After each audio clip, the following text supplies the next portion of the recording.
continues to engage in aggressive immigration enforcement tactics. Our officers are conducting targeted enforcement, looking for the worst of the worst, but they encounter anybody in the area of which they're operating. They are okay to talk to those people. They've been authorized to talk to anybody that's around there and establish citizenship. How is that targeted enforcement? If they were in that area looking for a target and they were en route or coming from that target and encountered that individual, they are authorized to talk to somebody and speak to somebody. How do you define the area? Officers are walking down the street, driving down the street, the entire city of Minneapolis. Is everybody potentially under suspicion? No, nobody's under suspicion, but we're looking for those targets. And again, if we encounter somebody as we're walking up to a building, as we're en route to that building, that's still part of that operation as they proceed to that target.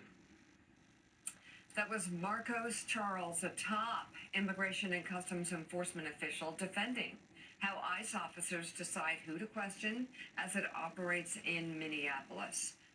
Those rules of engagement were seemingly at full display on Sunday when a United States citizen was forcibly removed from his own home by immigration enforcement.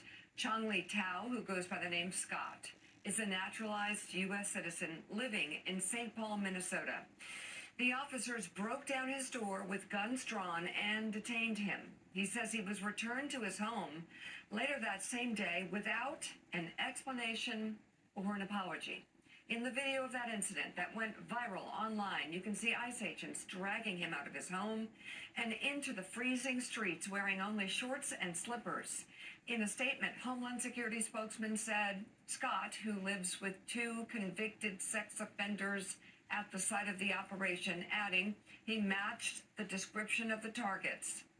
Scott's family rejected that explanation, writing in part, quote, he does not live with, nor has he ever lived with, the individuals DHS claims were targets of this operation. The family strongly objects to DHS's attempt to publicly justify this conduct with false and misleading claims. The family has announced it is looking into legal options and has filed complaints with the ACLU. Now also, in St. Paul, a snowplow driver was detained by ICE agents last week, drawing criticism from city leaders. Public Works Director Sean Kershaw says the driver was racially profiled despite being legally authorized to work, holding a valid commercial driver's license, and having no criminal record. He was held in St. Paul before being transferred to El Paso, Texas, where he now faces possible deportation. Kershaw spoke with Fox 9 in Minneapolis and says the detention has disrupted the man's medical care and left his wife without income. He was detained by ICE purely based on his country of origin.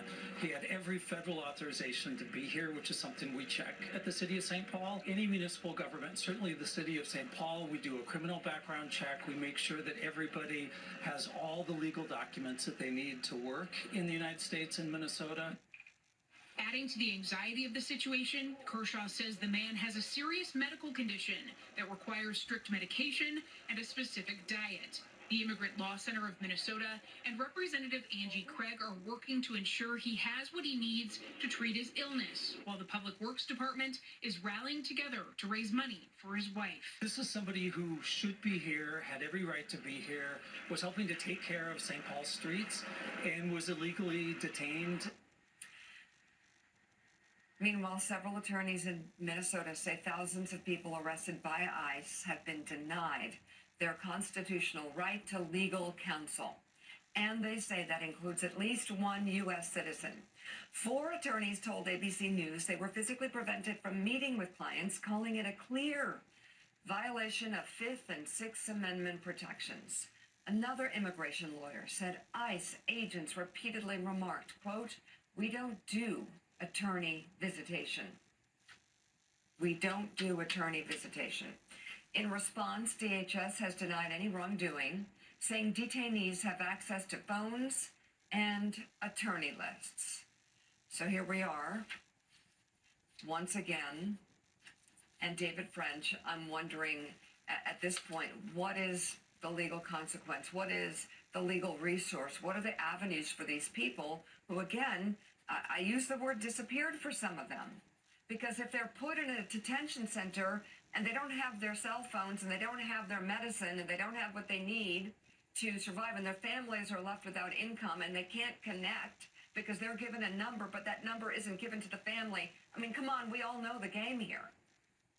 Well, we're in the midst of large-scale constitutional violations right now, large scale, and I think we're only seeing the tip of the iceberg. I mean, you know, you've got a situation where you've got mass-scale detentions, you have reports again and again and again of mistreatment, separation from lawyers, inability to communicate with family, and at that scale, our system is not designed and cannot sustain and so far has not been able to hold this administration accountable for constitutional violations this systematic, this large scale.